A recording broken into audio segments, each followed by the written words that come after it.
Good evening, and welcome everyone to this very special conversation with the stars of one of our newest Giant Dome Theater presentations, Superpower Dogs. Hi, my name is Shane Wilson, Communications Manager at the Museum of Science and Industry, and on behalf of everyone at MSI, I want to thank you for being a part of our very first virtual member open house. We are thrilled to be spending some time with the stars of Superpower Dogs, Avalanche rescue dog Henry and his human, Ian Bunbury. Henry and Ian are joining us all the way from Whistler, British Columbia today, and they're going to be talking to us about their work on the film, as well as some of the incredible abilities of man's best friend. Now, a quick note, we cannot see or hear you, which is great if you're feeling kind of casual, but if you do have a question for Henry and Ian, please just type it into the comments, and we will make sure it gets to our guests. Don't be shy. We will do our best to answer as many questions as we can over the next hour. So let's get started by learning a little bit more about our guests. We're going to play a short video showcasing the amazing work that Henry did to join the Avalanche rescue team and to become a movie star. And right after that, we'll bring on Henry and Ian along with their friend Brian to answer your questions. So let's take a look.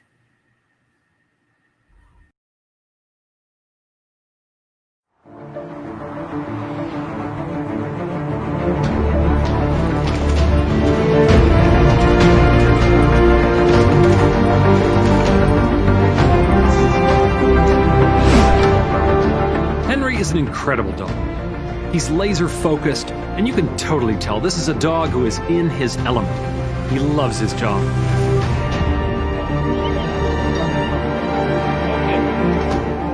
What we're doing with a search and rescue dog is we're exploiting the dog's prey drive to help save a human life. And in the days before transceivers, you were really looking to your buddies to hopefully poke you with a probe and get you out of there. Dogs can accomplish that task so much faster.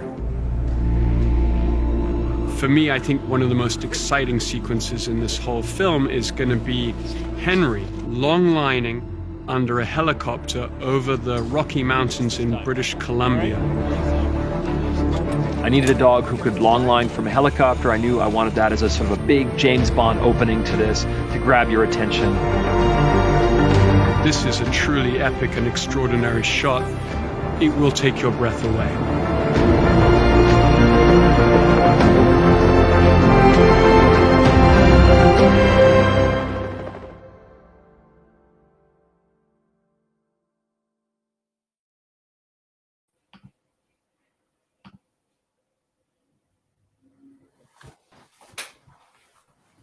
Good evening, everyone. Welcome to this very special live stream presentation. My name is Brian. I'm part of the Superpower Dogs social media team. And of course, my guests need no introduction whatsoever. You just saw a video with them. I'm pleased to welcome from Whistler, Ian and Henry. How you doing, Ian? I'm doing great, Brian. Good. Oh, and there's Henry. Oh, Henry, here, hop back up here. We're just getting started here. Yeah, no problem at all. He nodded right off. Perfect. So, as mentioned, if you've got any questions for Ian and Henry, feel free to put them in the comments, and we'll get them answered as best we can. I've got a couple to start off. Ian, maybe we're living in a pretty interesting time right now. We're obviously having to stay at home or stay around home. What have you been doing for the past few months? Well, actually, our lives haven't changed that much. We go on our long walks, we do our practice searches, go mountain biking, go swimming, go canoeing, kind of do all the same things that we ordinarily would do. Cool. And you're located just right in Whistler, just outside of Whistler? Right on the outskirts of Whistler. I don't know if you heard Henry barking there a moment ago. We live literally on the edge of the wilderness, and bears venture through our yard here frequently. And I'm sure it'll happen before this thing's over. Henry will indicate a bear by barking his head off, and that's his number one favorite thing to do. That's where he gets to exercise his inner border collie there by herding black bears. Oh wow! Yeah, loves it. All right, so if we see Henry become alert and start barking, we know what it's all about now too. Exactly. Perfect. He's gonna start barking. He'll turn in that direction over there and tell me, hey, there's something out there. So let's talk a little bit about Henry. What kind of dog is Henry? Henry is a purebred border collie. He's what's referred to in border collie world. People think he's a little unusual. He's what's referred to as a red and white smooth coat. Okay. And is that type of dog particularly good for what you do? Well, the short answer is yes. I mean, he comes from proven working stock. His grandfather was actually a reserve, second place world herding champion. His grandfather, that was a number of years ago. And he's born to work. That's what he loves to do. In fact, go ahead. Henry finding things is kind of, he likes it, but looking for them is what really turns him on. Yeah. And a question from our audience: how old is Henry? Henry just turned 8 back in April. Oh, wow. And I know over on the Superpower Dogs Facebook page, we had a little celebration for Henry. That's right. So in terms of your day-to-day lives when there's snow on the ground and it's avalanche season, what does that look like? What is a typical day? Well, I'm not only am I involved in search and rescue dogs, or Henry, the Canadian Avalanche Rescue Dog Association, I'm also the explosives guy here at Whistler Mountain. So I'm responsible for building the bombs that get used in the avalanche control for the day. So our day starts very early. We get up at about 4 o'clock in the morning. We leave the house at about 5 o'clock in the morning. We're at the top of the hill by about 5:30, 6 o'clock. And the avalanche forecaster, so I have Henry with me. He travels with me. We leave the house. We walk down to my truck. We snowmobile up the mountain. We ride a snow machine up the mountain. He gets a little bit of exercise on the way up. And then while I'm building the bombs, he's just chilling out, hanging out. And then basically he'll go into, so when the avalanche hazard is high, when there's a high probability the dogs are going to get used, the dogs really don't get much exercise. They get a sort of a minimum daily amount of exercise, but when there's a chance that they're going to be used, we like to keep them rested and ready to go. So he has all the dogs, and there's 6 of them on Whistler Mountain, 6 of them on Blackcomb. They wind up, spending a lot of the day in their crate resting. And then on times when the avalanche hazard is low, that's when we bring them out and do the training and stuff like that. Very cool. Now, obviously you don't want to have to make rescues. You'd prefer if you never had to make one at all. How frequently are you called out to assist in something like that? It's probably not as much as people would think. And in fact, it's probably, we probably get maybe a real call out maybe once a year. Mm-hmm. That's us personally. Like I say, that's spread out between, we don't work 24/7. We work 4 on, 3 off, but we're on call 24/7. We could get called to an avalanche scene anywhere in our area, right? So one of the goals of CARDA, Canadian Avalanche Rescue Dog Association, is to have a network of teams throughout the avalanche prone regions of Western Canada. So, I wouldn't get called to an exercise in Prince George, for instance. We've got a team that's up there. That's their thing, right? Often we'll get called out to unwitnessed events. So somebody has skied in an area and, they took 1 lap and then came back for a second lap and noticed that there was an avalanche that wasn't there when they were there in their first lap. They call us in. We can bring the dog in, and in a short period of time with a high degree of probability, say, no, there's nobody in here. We can relax about this one, right? Saves a huge. It's immeasurable how much man hours a dog can save. Like what it would take, a team of 50 men to do all day. A dog could do that in half an hour, with a higher degree of probability. When I talk about a team of men doing it, so that's with the long skinny poles that you poke down in the snow, so you get a line of guys doing that and just clearing off areas. And even then, the pole may deflect and you may miss the person down there. The person may be down, further than the pole reaches, where the dog can get in there and, like I say, you sweep the area and go, yep, it's all good. Or conversely, the dog is showing me some indications through a change in his body language. He tells me when there's a source of human scent rising up to the snow, and we can get in there and probe around there, dig it up. No, there was nothing there. It was something else. Yeah. And I know in the film, when people have a chance to see the film when it opens in the theater, there is an exercise that's shown. How frequently would you do an exercise where maybe you would go and hide something in the snow, let Henry loose, and then let him find where this scent or the person might be? That happens weekly. Okay. So back to your initial question, like what is a day of work like? So on a day when there isn't, when we are going to train the dogs, what we do is we take articles of clothing, and typically, big heavy wool with, big thick weave, and we put those in our beds, and we allow our scent to rub off our bodies over the night and infiltrate that scent article. That article goes into a plastic bag. We take it up the mountain and then we bury it. And depending on your dog's level or the degree of difficulty that you want to confront the dog with, you may put it in 1 day ahead, 2 days ahead, or maybe just a couple of hours before you're actually going to do the search. You mix it up, to keep the dog, so the dog never really knows exactly what he's going to be faced with. Because remember, they don't know that it's work. Yeah. To the dog, it's all just a game, right? And they go, oh, these are the rules of the game today? Oh, that scent's a little bit harder to find. Oh, I'm cool with that. Yeah.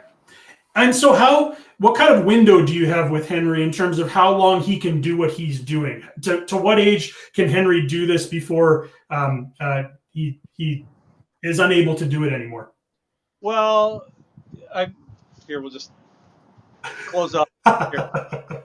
He's 8 years old now, and even though he doesn't know it, he's slowing down a bit. I mean, he's not ripping around like he was when he was, 2, 3, 4 years old, right?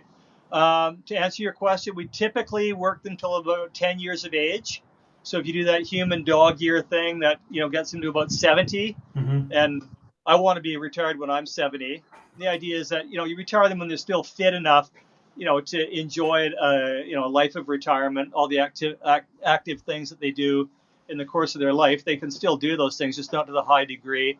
And the other thing is, you're making space for younger dogs to enter, whether it's your own dog, you're going to replace your dog with a new dog, or you're going to leave the program and let somebody else move into your space.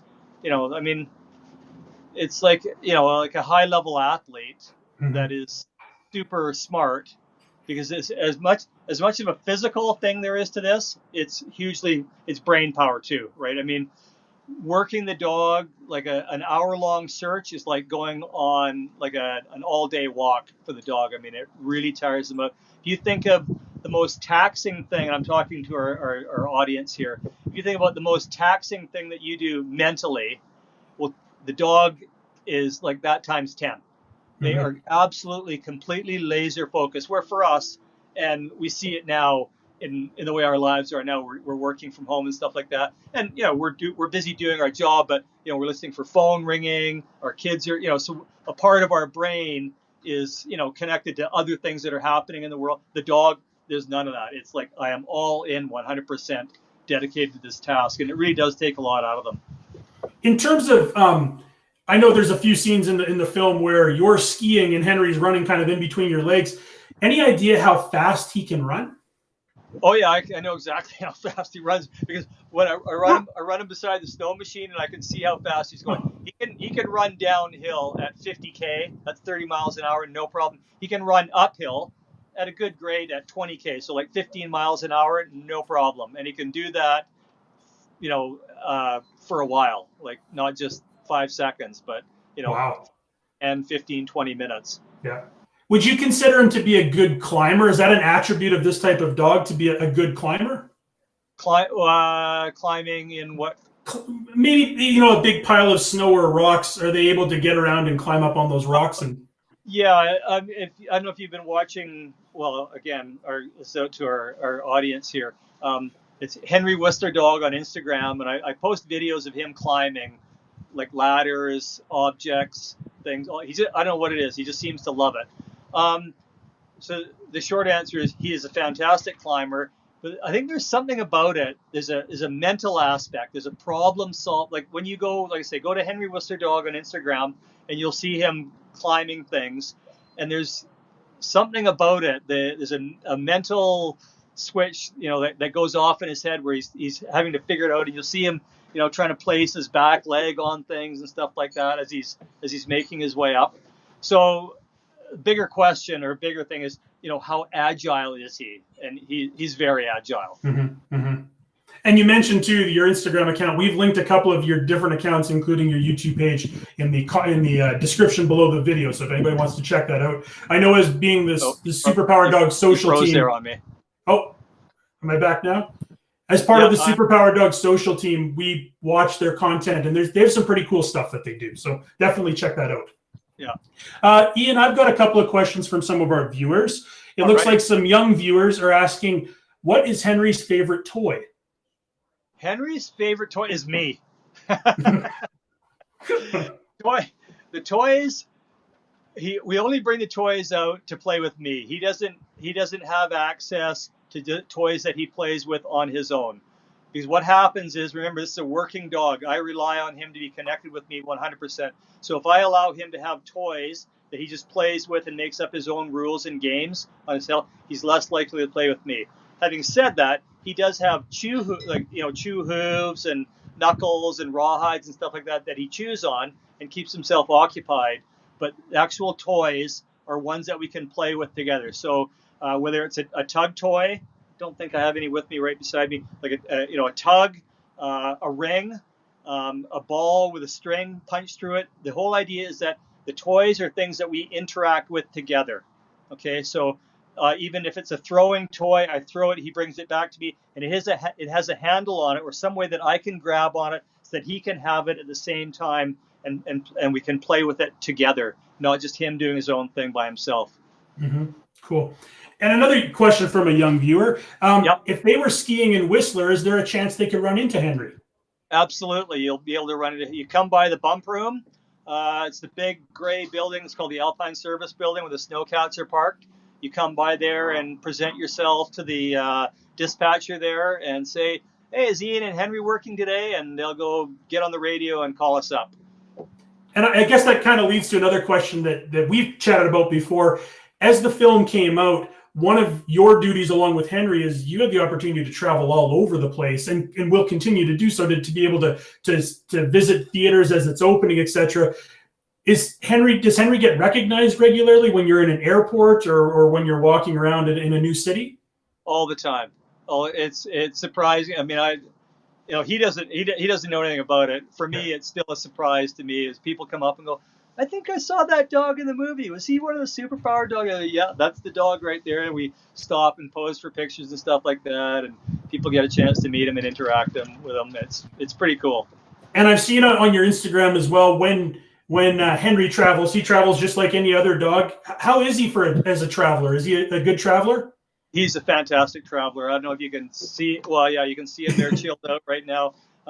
Typically, what we do when we're flying, what we try and do is book bulkhead seats on the window side so that people don't even know that he's there. In fact, we were on a flight a few months ago, and the airline attendant walked by, and she was doing the pre-flight check, and she looked down, and all she saw was the red of Henry's vest. And she looked at me. She goes, "That bag's going to have to go up in the up. Excuse me. That bag is going to have to go in the overhead." And I was beside a guy, and he looked at me like, what is she talking about, right? She came back about 3 minutes, so he goes, "Oh my God, I'm so sorry. I didn't realize that was a dog." But he's a fantastic traveler. Good. And I know you've been on some long journeys too. I know you went over to Sweden not too long ago. That's correct. That was back in, I guess, was it back in November? No, it was October. Fall sometime. Yeah, we were at the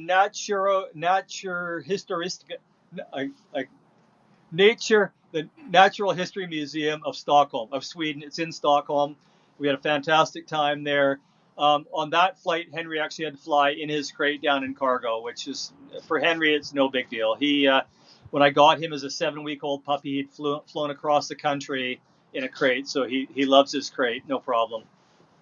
We're getting some really good questions in from our viewers as well. All right. Where did you get Henry from? Henry came from a woman named Mary Lou Campbell, who runs a breeding program called Boywood Border Collies. They're out of Claremont, Ontario, which is just north of Toronto. I actually haven't met her face to face. We keep hoping that our world travels will get us in the same room at some point. But Mary Lou is very involved in breeding border collies. She's active in agility, herding trials, the whole 9 yards. She's very proud of Henry and what he's done. He's a great ambassador for the breed. For sure, for sure. And another question that's actually something I've never even thought about before. As an avid skier yourself, and obviously you spend a lot of time in the backcountry, have you ever been in an avalanche yourself? Yes, I have. And no, I don't want to be one again. It's not a pleasant experience. People have this image of, fluffy, powdery snow, and you're sort of, you're getting tossed around. But you are absolutely helpless. You have no, you try and do the things that they say, swim to the surface and all the rest of that stuff. Do what you can, but believe me, it's not pleasant at all. Yeah. And that sort of brings up a little thing in our work, like, all of us, anybody who handles a search and rescue dog, their career moment would be to have a live find. We're still hoping for that one day, but having said that, I don't want somebody to have to go through the horror of being caught in an avalanche just so I can go out and do my job and have a live find. Believe me, it would be a career moment, and that's what we all work for. Our motto, our motto statement is saving the life of an avalanche victim, and that's where we put in the hundreds of hours and thousands of dollars and all kinds of energy to train our dogs and train ourselves to be ready for that moment. But I'd be happy to go through my whole career and not have to search for anybody, because that would mean that nobody ever got caught in an avalanche. Now, unfortunately, we know that's not the case. The backcountry is getting more and more popular. More and more people are venturing out there, and if you need us, we'll be there. But please. Yeah. And that brings up an interesting point. You can work and train and never actually have to do a rescue, which I guess is a good thing, but you spend all that time so you're 100% ready should you need to do one. Exactly. And that's what we do. Like I said, I started out in this game inadvertently as a child. My dad was a search and rescue dog handler when I was a little boy, and I used to go and quarry for him. Not at that point, CARDA and the avalanche dog thing hadn't really been developed yet in Canada. It started a little bit later, I think in the early 80s is when it first came online. I forgot where I was going with that whole thing. That you've never necessarily been in a live rescue situation, and in a way, that's a good thing, because like you said, somebody hasn't had to live through it. Yeah, no, I have been out on searches. Unfortunately, the people we were looking for were not found alive. Mm-hmm. It's where I was going with that. And, it's sad. Well, that's where I was going with this whole thing. You have to be dedicated to the dog life, right? If you're doing it just because you're hoping that you're going to, purely for the hope that you're going to have a live recovery, that's a good motivation, but there's a good chance that you could go through your whole career and never have that opportunity. So if you're not doing it for the love of the dog and the love of the relationship with the dog, like for me, what gets me up in the morning is the idea that this dog and the relationship that we develop could save a human life one day. That's to me is cool. Like, it's a dog. Like, yeah. Dogs all over the place, and yet you take this one, and everybody has their own relationship with their dog, and you develop it to the point where, yeah, this dog could save a human life one day. Like, pretty neat to think. Yeah. 11-year-old Santiago asks a question, and Ian and I have talked a number of times through video and email. I don't know the answer to this question either. Where did you come up with the name Henry? Well, I'm going to tell you where I came up with the name for Henry. My youngest son's name is Thomas Henry Bunbury, and because it's his middle name, and I really like that name, but I never get to use it because it's his middle name. So I wanted to have somebody in my life who I could call Henry all the time. So I got this and named him Henry. A very good question, and thank you for your question. Another question came in asking if Henry's being involved in anything else like a flood or a hurricane, and I can speak to that. When you do see the film, you're going to be introduced to a whole team of dogs. One of the dogs' names is Halo, and Halo is a search and rescue dog in Florida, and you're going to see some behind the scenes training and testing. And seeing how Halo grows up to become that search and rescue dog that does get involved in things like hurricanes, the kind of things that you would see in Florida. I'd imagine with Henry, he's laser focused on what you're doing up in Whistler in terms of avalanches.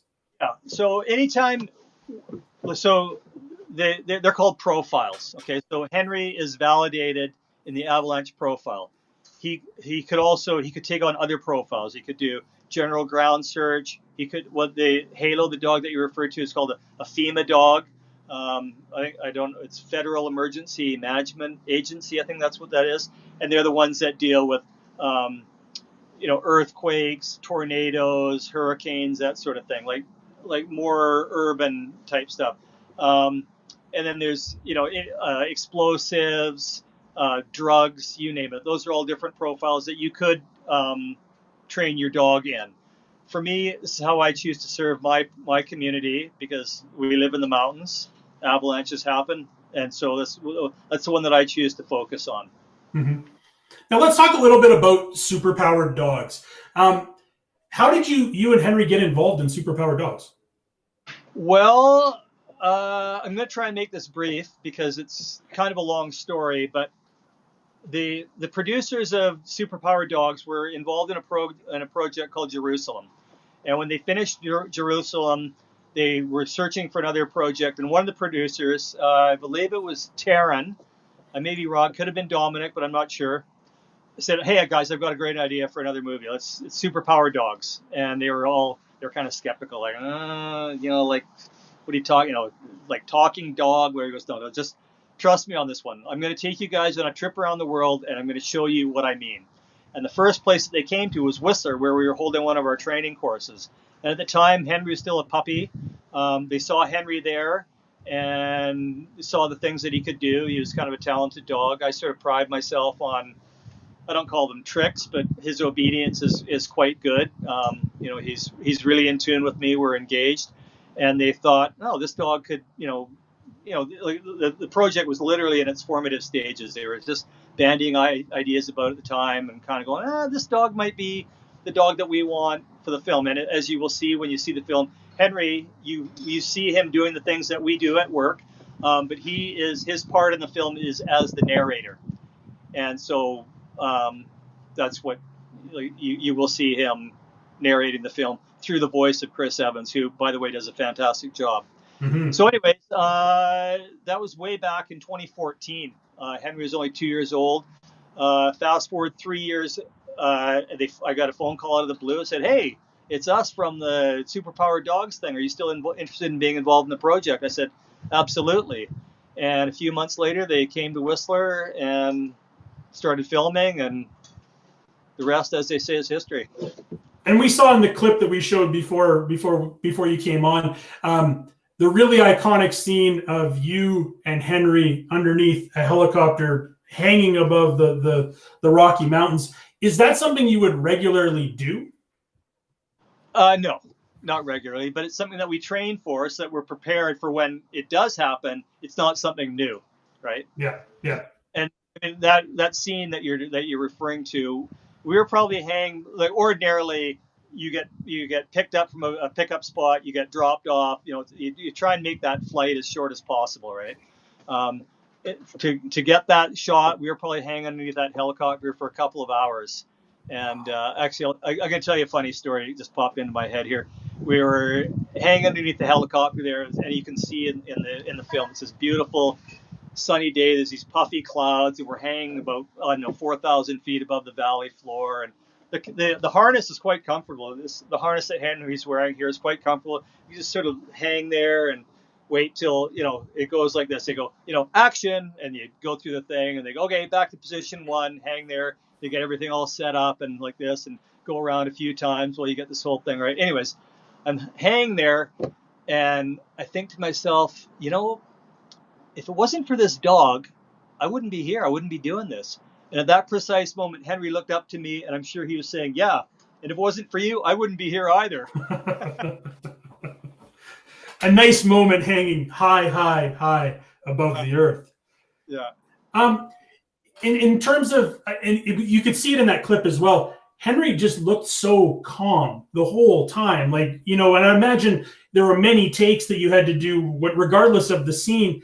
How was he in general during filming? Was he pretty chill and laid back like we see here? Absolutely. I mean, I'm what's referred to as a positive reward based trainer. So anytime I'm asking him to do something, there's going to be a reward in it for him, and he knows that, right? Through his training, just over, because this is what stretched me in the film, is that all the things that you see him do there is stuff that we do, but we did it over and over and over and over again. For a format as demanding as IMAX, everything has to be dead on. There can't be any. I mean, you see things like, and that's why, I can't wait for our audience here to see the film on the giant screen. I mean, the clarity, the definition, the things that you see, it's amazing. It's not like any other film. You're looking at something that's 5 stories tall. I mean, it's incredible, right? Yeah. So, so like for Henry, I mean, the things that we do in the course of a day is just like, it's like water off a duck's back, right? But like I say, what really pushed us was, okay, that was great, but can you do it?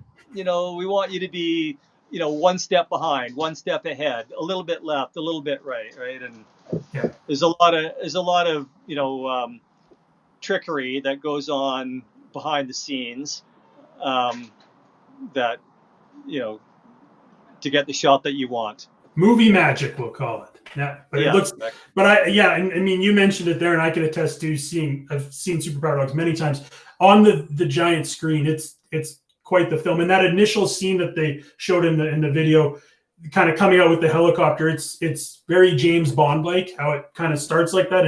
It's a really amazing shot to open up the film. Well, that's what Daniel was looking for, and I think he's referred to that James Bond opening that grabs you and pulls you in there. The skier, forgot his name off the top of my head, but anyways, the shots of him dropping in, he's skiing with a 40-pound camera strapped to his chest. Mark Alma. Thank you. My wife just reminded me there. Mark Alma, a local guy, talented skier, like incredibly talented skier, and that's all I'm going to say about that. Yeah. I don't want to give it away. Yeah, no, for sure. One more question from our audience here. Has Henry ever met, and I guess I should back this up a bit. Well, when you see the film, you're going to be introduced to a number of dogs from all around the world that all have these amazing superpowers. Has Henry ever met any of the other dogs from the film? When we were in Los Angeles, so this would have been a little bit more than a year ago for the world premiere. Halo was there with Kat. Mm-hmm. Yep. And Ferruccio, who handles Reef, the Newfie, he was there, but Reef doesn't travel well. So we had I don't want to give this away, but we had a stand-in Newfie with Ferruccio. Ricochet. Ricochet, thank you very much. Ricochet was there with her owner, and that was about it. The two from Africa, Tipper and Tony, they were not there. Okay. Coming from the deepest, darkest Africa, it's a long way to go. A long way to go. Yeah. And the question was, who is Henry's favorite co-star? I'm assuming it would be you, but I could be wrong. Do they? I guess they wouldn't know they were in a film together, but how did they interact? Was there any cool interactions when some of those dogs met for the first time? Not really.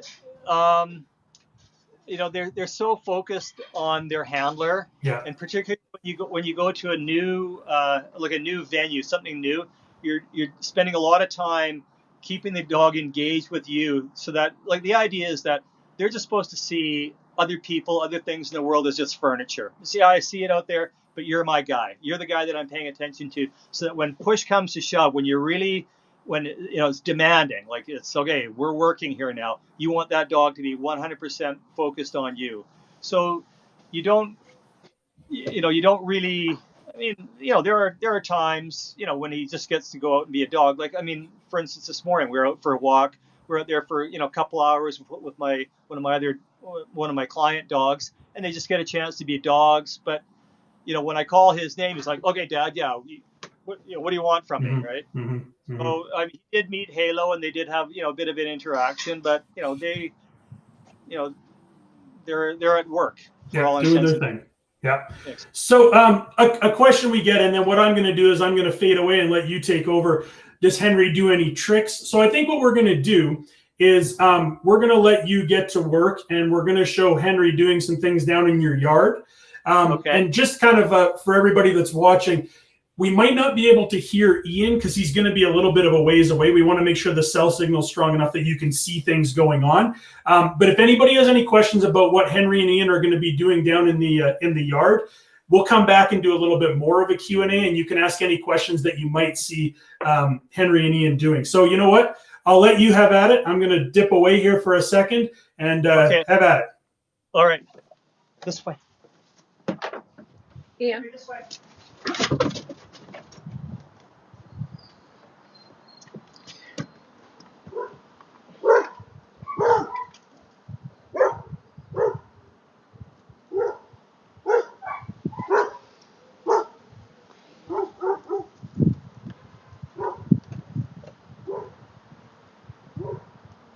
Hello, people. I hope you can hear me. Hope you can see me all right. Remember I mentioned bears? He's on one right now. He thinks every time he runs outside there's going to be a bear, and this time he got lucky and there is. So we're going to call him back here. We're going to do some play with him here. Here he comes. Henry, this way. Okay, so what I've got set up here is just some stuff. Some of the other ones that we've done, people have asked me, so what are the things that you can do with your dog? And this is the kind of things that you can do with the dog here. It doesn't need to be expensive equipment or specialized equipment. You can use whatever you find. Now, I burn a lot of wood, so I got lots of wood around, so I can use these things here. So what I do here is I just lure Henry up. Henry, this way here. Oh, good job. Oh, here. Here, this way. He's still on that bear. What a good dog. Okay? What a good guy. Okay? This way here. Sit there. You wave at me. Waving. Wait. You good dog. Wait. There you go. All right. There's that one there. Okay. I've got this set up over here. Here's just an old tire that I had kicking around, some lawn furniture. Henry, through. Whoopsie. Through. Through. Good dog. Here we go. Yep. Yeah. A little bit shaky. What a good dog. Now, for those of you, it's summertime, you want to get your dog in a boat, get in. Good dog. And you show the dog there's good stuff to be had in the boat. Throw some food in there for him. He goes, "Wow, boat's a pretty good place to be." This way. Okay, oh. What a good dog. Oh. Here we go. Henry, here. Up. Turn around. Up. Here, go here. Up. Okay. Sit. Waving. There you go. Wave at the people in Chicago. Hey, waving. Henry. Waving. Waving. Waving. Waving. Wave. Wave. Wave. Wave. That's a good dog. There you go. Hey. You say hi to the people? Hey. Hi. That's a good dog. All right, let's go back inside. Here we go. This way.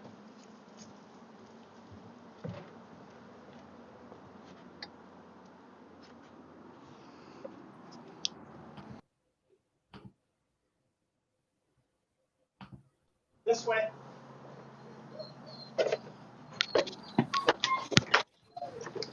Let me know if that's okay. Yep. Yeah, let me know if that's okay. Yeah, that looks good. There we go. We're back. There. Very cool. So a question that I have, when you say there's a bear in the area, how close could that bear be? Well, it could be 2 miles away. Yeah. Right, but their sense of smell is so powerful that it doesn't take much. I mean, we used to think that animals smelled in, so what we're talking about is human, scent particles, right? So what it is, it's dead skin cells that are falling off of us at a rate of something like 40,000 per minute. I mean, it's incredible. Like, we're sitting here in this pile of dead skin drifting on the wind, right? And that could be miles away. So I started to say, we used to think it was parts per million. Then we started thinking, okay, maybe it's parts per billion. Now there's some studies that are suggesting that it could be as much as parts per trillion. Can you imagine the power of that? So when people go, dog sense of smell is 100 times better than ours, it's like a million times better than ours. And it's not just the sense of smell, it's their discrimination. Like, they can determine. That's why you're seeing these dogs now that can smell or indicate cancer in patients and stuff like that. Like, I mean, science is only literally just beginning to tap into the potential of the dogs, the powers that they have, and Superpower Dogs. That's what it's all about. Yeah, for sure. And when we saw you doing this stuff down in the yard, what were you using as a treat? Well, it's a product called Rollover, and it comes. I mean, there's I think Red Barn Rollover, other ones. It comes in the log shaped thing, and you cut it up into the size that you want. Oh, would you like a piece of that? There you go. What a good dog. You cut it up, and it's what's referred to as a high value food reward. So, I mean, Henry will work. I mean, he'll work without any food. But again, I'm a positive reward based trainer, so I like to let him know that, hey, you do something for me, and there's something in it for you, right? But he will work for dry kibble. But dry kibble is sort of like, it's what he eats all day, every day. So you give him something special. He goes, oh, really? Okay, I'm into this. Okay. There you go. What a good dog. A question from one of our young viewers. How high can Henry jump? He clears barriers 4 feet high, no problem. Again, if you go on my Instagram, you'll see I shot a video just a few weeks ago of him leaping over like a civil works barrier that's probably about 4 feet off the ground. But I haven't really tested him to see how high he, like how high he jumps, or how high he can jump. Yeah. But it's pretty high. I mean, it's compared to what humans are capable of. I'm not jumping over a barrier anytime soon. So yeah, Henry wins there. Do you have any other dogs? Another question that we got. No. One of the principles of our association, Canadian Avalanche Rescue Dog Association, is one dog, one handler. And the idea is that you're focusing all your attention on the one dog. You're not splitting your attention. Now, having said that, I mean, I could have a pet dog, but really, I mean, this guy is my constant companion. We are virtually never apart. He sleeps on a pad beside my bed. And when I get up in the morning, my feet hit the ground. He's like, okay, Dad, what are we going to do today? And that's, searching. I mean, I love it. It's fun. It's rewarding. It's a way that I feel I can, give back to my community. But really, it's only just one of the things that Henry and I do together. I mean, like I say, he's just my constant companion. So whether I'm going, trail running, mountain biking, he even rides. Have a motorcycle with a little deck on it. He can ride on the gas tank of my motorcycle. Just off-road. Don't worry. I'm not out there on a highway with him blazing around doing that. But for short stints, he'll just jump up there and away we go. Snowmobile, canoeing, swimming, like you name it. Whatever I do, he does with me. Yeah. Now I know he got a bit of a rise when there was a potential he smelled a bear. I know there's always the dog cat thing. Does Henry like cats? Do cats? Does he get a rise out of a cat, or does it not really bother him whatsoever? He's pretty indifferent. We have a cat that lives at our house, and he's just kind of. In fact, the cat tries its hardest to engage Henry. If Henry, shows any interest in it, Henry will start playing in the way that a dog would play. And at that point, the cat goes, okay, I don't know what you're doing. I don't know how to play with you. And then off the cat goes, right? Henry goes, okay, maybe next time, try it. See you later. Yeah. I'll be there. Yeah.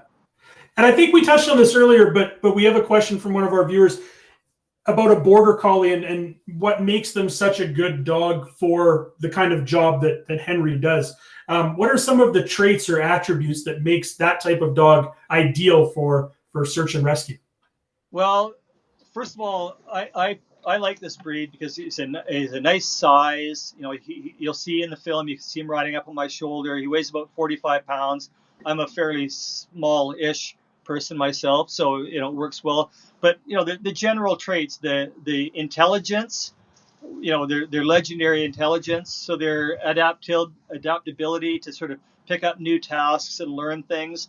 Their physical attributes. The border collie was bred to work long days in the field, you know, herding sheep, which is physically demanding work, and also their ability to work and do the task away from the handler. And you know, search and rescue or avalanche search and rescue, the dog could be literally a quarter mile away from me doing his job, and I know that, okay, just because I can't see him or I'm not right on top of him, he's working.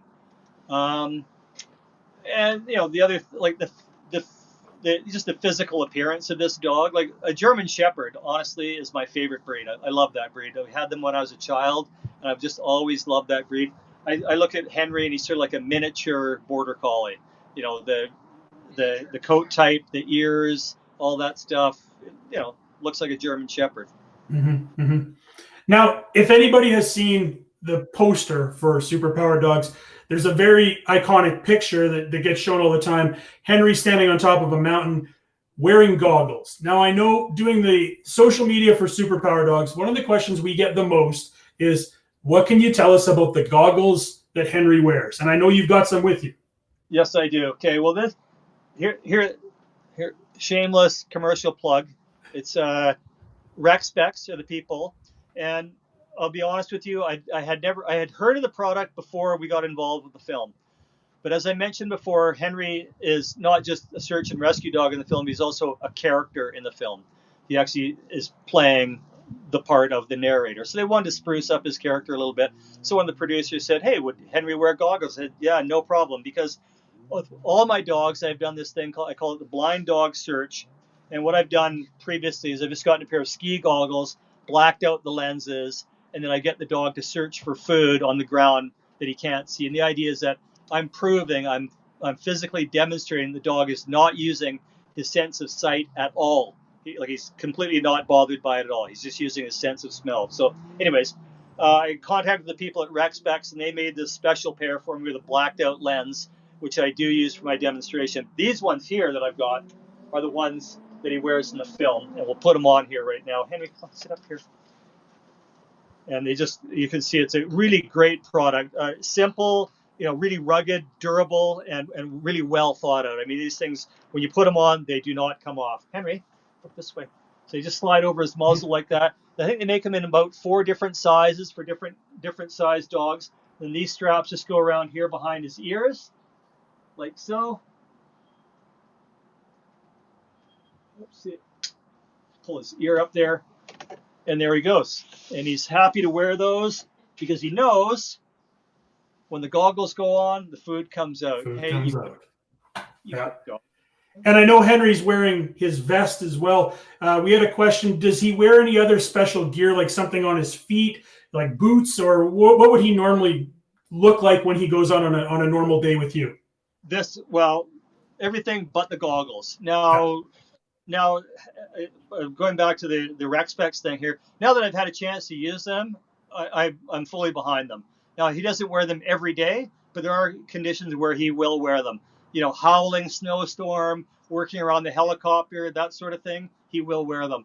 I was speaking to one of the handlers, I think it was in St. Louis, I think I was at, where I was speaking to a police search and rescue dog handler. And he was saying there's a type of a thorn down there that often gets in their eyes and can do some significant damage. So a lot of the handlers now are starting to use the Rec Specs product to protect their animals' eyes from that. Because obviously their eyes are, paramount. You need to have a good set of eyes, to do the job. Mm-hmm. But anyways, there's the product right there. Yeah. As far as the boots go, No, I've never worn boots with the dog. The only time I've ever seen the dog, I believe it was my first dog. We were out in about, I think it was minus 35 degrees centigrade, which I think works out to be about the same in Fahrenheit, like 30 degrees below zero. And he was showing a little bit of discomfort, trying to do trying to keep one foot off the snow while we were standing around. As soon as you move, as soon as you start moving again, he was like, yeah, no problem, right? The What you do sometimes see is that the snow balls up in the fur between the toes here.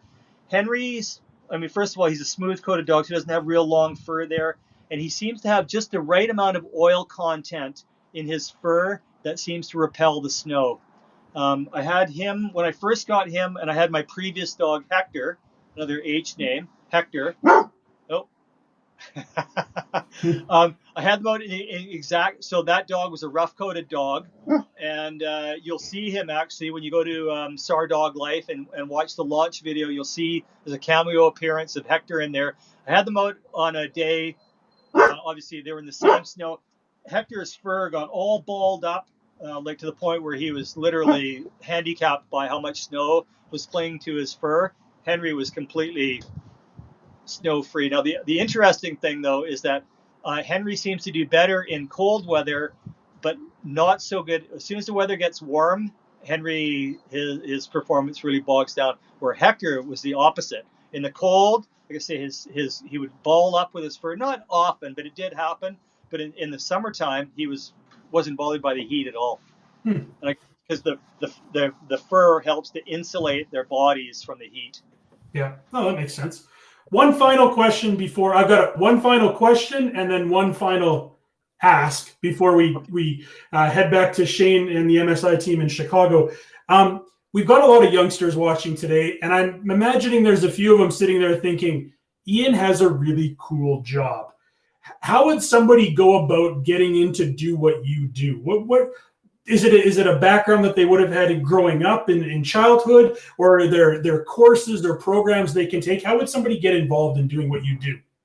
Well, I started out as a young child. My dad was involved in a search and rescue group called North Shore Search and Rescue, and that's where I first got exposed to dogs, actual working dogs. So you learn how to behave around them. You learn the importance of your presence, like how you handle yourself around the dog. Are you afraid of the dog, so the dog picks up on that, or are you confident, good around the dogs? The skiing part of it, I grew up here in Whistler, so I learned how to ski. I actually, at a very young age, I was actually a ski racing coach before I became a ski patroller. So I sort of learned technical skills about how to ski and how to teach people how to ski. But I had a sort of a break in my career when an opportunity came along to change careers, and I went, oh, you know what? Here's an opportunity for me to get into search and rescue dogs. So that was literally the single biggest factor of switching careers from coaching to ski patrolling. To get back to your question here, I think probably a good way to get some exposure and some experience is to go down to your local animal shelter and volunteer down there. Help out walking the dogs, feeding the dogs, caring for the dogs, and just getting used to being around them, right? And then through the wonder of the internet now, you can go and see videos about how people different methods of training. For me, I'm a student of the Michael Ellis School for Dog Trainers. You can go onto his site. He's got a whole bunch of free videos that you can go there and get a feeling, or at least some understanding of what positive reward-based training looks like, and go from there. Cool. And my final ask. Oh, yeah. Go ahead.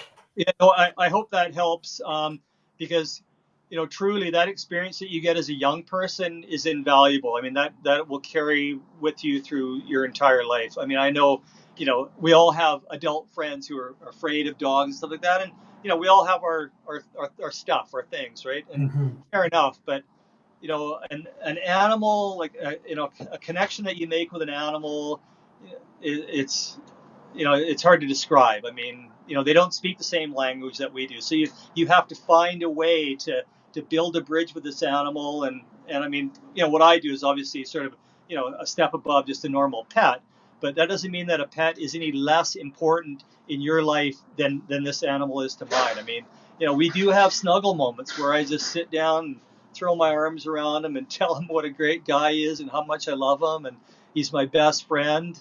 Like I said, we're virtually never apart. When I say that I spend more time with this guy than I do with my family, I'm not bragging when I say that. It's not, I'm not going like, I don't like my family, I like my dog better.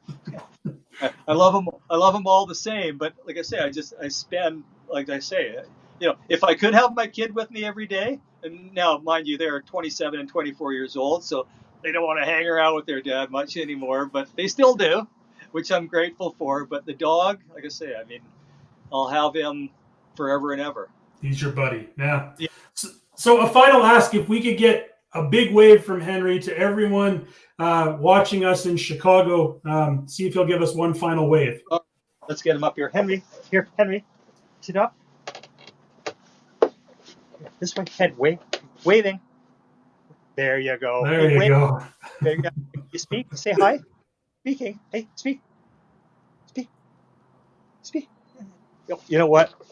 He did. The goggles are a little bit. Let's try that now. There.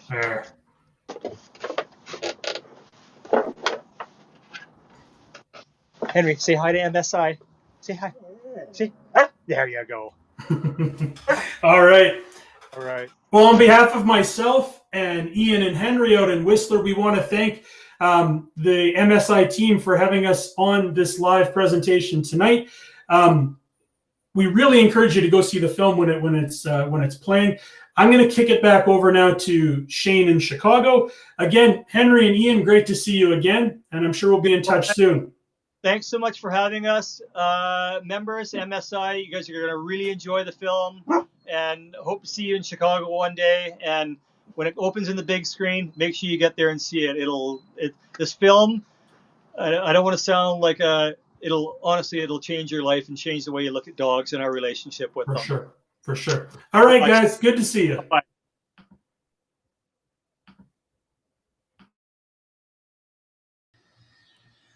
All right. Well, Brian, thank you for helping us out with that. And a huge thank you to Henry and Ian for spending time with us. As you know, safety is job number one for them. So we know that they appreciate you staying at home and joining us remotely this evening. And we know they also appreciate the many great questions you sent in. We, of course, couldn't get to all of them, but there were some fantastic questions, and we really appreciate you taking part and making this a real Q&A. We hope you enjoyed learning more about canine superpowers and maybe even picked up a few training tips as well. As you may have heard, MSI will be reopening exclusively for members on July 29th, 30th, and 31st. So we invite you to make your plans to come see us at the end of the month. And you can include Superpower Dogs in the Giant Dome Theater as part of your visit. And to whet your appetite, Pavlovian style, before we go, we're going to take a look at the trailer for this fun and fascinating film. So thanks to everyone for being here tonight. Please enjoy the rest of the virtual member open house throughout the month of July.